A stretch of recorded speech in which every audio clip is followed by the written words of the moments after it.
তো hello guys guys guys, তোমরা দেখতে পাচ্ছ আমাকে? দেখতে পাচ্ছ না? হ্যাঁ দেখতে পাচ্ছ। আজকে সিন্দ্রি শিব মন্দির জল ঢালতে, তো চলো তাদের যাওয়ার জন্য সকালেই আমরা চলে আলি বামুনবান সিনাতে।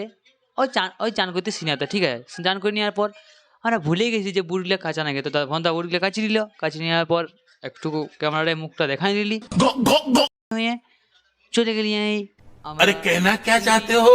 শিব মন্দির যাওয়ার জন্য রওনা হয়ে গেলি। রওনা হয়ে যাওয়ার পথে আস্তে আস্তে মনে পড়ি যে আগে পুলিশ আছে। ये कहाँ फंस गया भाई।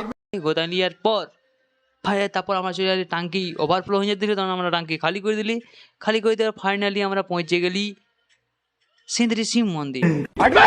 সিন্দ্রি শিব মন্দিরে এত গরম যে मुझे कैसे भी करके निकाल मेरे भाई, मैं फंस गया हूँ यहाँ। हमारे यहाँ ऐसा ही होता है।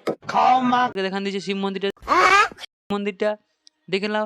তারপর ফাইনালি বৌদিদের क्या हो रहा भाई। পূজা দেওয়া হয়ে গেল। তো বৌদির সাথে একটু কথা বলে আমরা চলে গেলি বৌদিদের ঘর।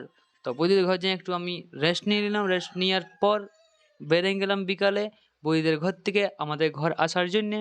তো চলো আজকে আমরা এখানেই আমাদের ব্লগটা শেষ করছি। পরের ব্লগে দেখা হবে।